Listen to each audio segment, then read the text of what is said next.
here's what it's looking like at the moment. So I installed a few bits. Give you guys a quick walk around before I dive into each part that I installed so far. The bike is just, it looks amazing, guys. Like, I don't know what else to explain it, but like, I think it's really love the GSA look, but this one it's just looking really good. So you can see there. Let's lower the windshield a little bit. So that's the low setting. Let's see there. That's the low setting. See the front. So let's start from the front to the back then. So as you can see here, we have the KTM Power Parts headlight protector. I had to put that on because of how big this headlight is, and I think the OEM one looks really good. So that's why I just pick it. There's no other reason for it, but that's it. Pick that, and I also picked up the KTM Power Parts auxiliary lights. This is, I gotta say, this is very hard to install. So for what it is, man, like, I would just take it to the dealership. Just take it to the dealer unless you really want to, you know, work on your bike and stuff like that. I hate dealing with electronics, so I had my dealership do it. But it's very difficult for a auxiliary light install. So, and there's that. So I got a comment also on how it's connected. As you can see here. Maybe I'll go this way. So the switch is here, so it's kind of weird. So it's not integrated anywhere on the bike. You won't even see that it's on your dash. Yeah, there's a light here that it lights up when you press it on, and that's how it works. So it's like an afterthought, that kind of thing. So it's not like a GSA where it's integrated and you can see it on the dash that it's on, but it is what it is. And I put the KTM Power Parts grip here, tank grip, tank protector. I think it looks good because it kind of breaks up the orange. It's a big orange part there, kind of breaks it up. And I also put in this 3-piece, so middle. I also put in the ergo seat, heated ergo seat, heated passenger seat. And for that, you have a new switch, which you have to kind of drill and put the switch in. That's part of the rear seat, so they can control their seat heat here. This is off. This is level 1, and then this is level 2. So that's how it is.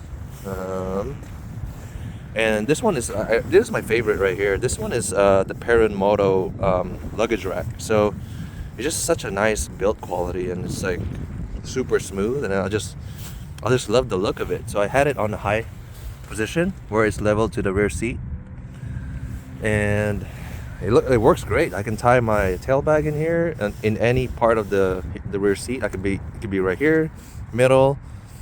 So sometimes people do it in the middle, so you still have this spot here for you know, firewood, whatever. So you can have you can be right here or the middle or all the way to the back. So having it level like this gives me all that option to tie it down.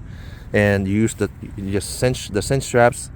As you can notice, I remove my grab handles. It's kind of useless for me. So you can just tie it all the way to this loop here for, you know, any tie downs that you need. So you can tie it here, and then you can tie it down there. So you're good to go. You don't need pannier racks. Pannier racks would protect your exhaust though. So if you want that for protection, that's my suggestion. We have the frame protector for the color is a little bit different on the video, but it matches the bike. So let's just trust me on that. The color matches that orange, this orange, they match. The color keeps switching on my camera here. What else? Oh, rally pegs. So rally pegs here, KTM rally pegs. That's a very nice upgrade. The original is very small, and for my boot size, it's not really good. So I'm gonna install the the rubber inserts for this as well. So added comfort. But for right now, in the rain, in the wet, this worked great.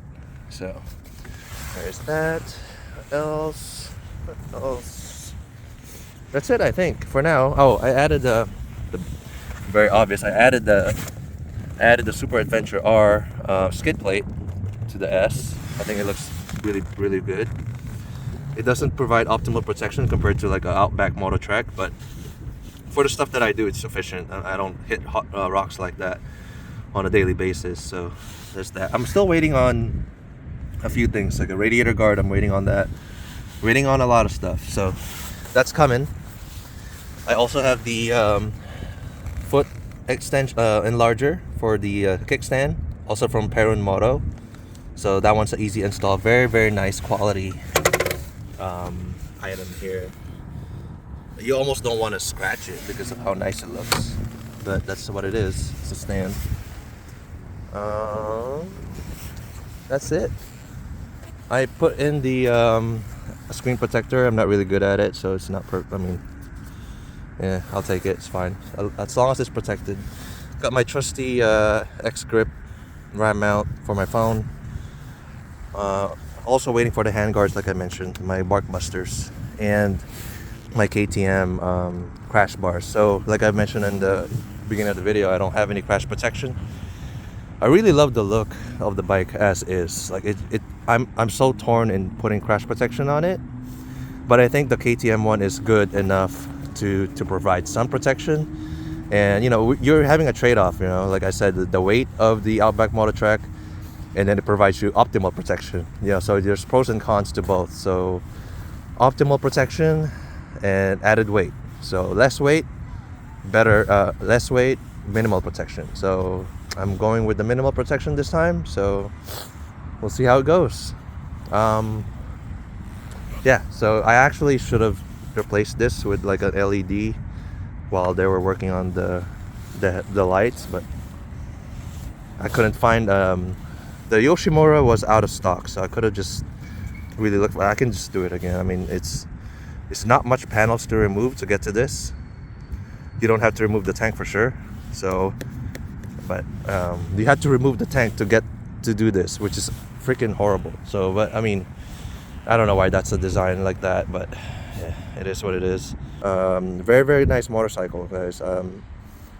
Very nice motorcycle. I think I recommend it if you're on the fence of switching over to KTM from a GS. If anything, I suggest you ride one, and don't compare it like apples to apples type stuff. And like I did initially, just ride it and understand like what it is. You know, like it's not like the GS is, like I said, it's a tractor. It'll go anywhere. Very comfortable, very mild mannered. This is a race bike. So I would say it's a supermoto. I would just say it's like a big supermoto. But that's what it feels like. This feels like this doesn't feel like a 19-inch wheel, to be honest with you. On the GSA, you feel that. You feel the front end, how heavy it is. But this doesn't feel like a 19-inch wheel. This is a 19 and a 17. This feels like 17 and 17. It feels like a supermoto. Like this bike, if you put it on sport mode, and it has the anti-dive system like a BMW. BMW used a telelever shock on the front of the bike to control the front end from diving.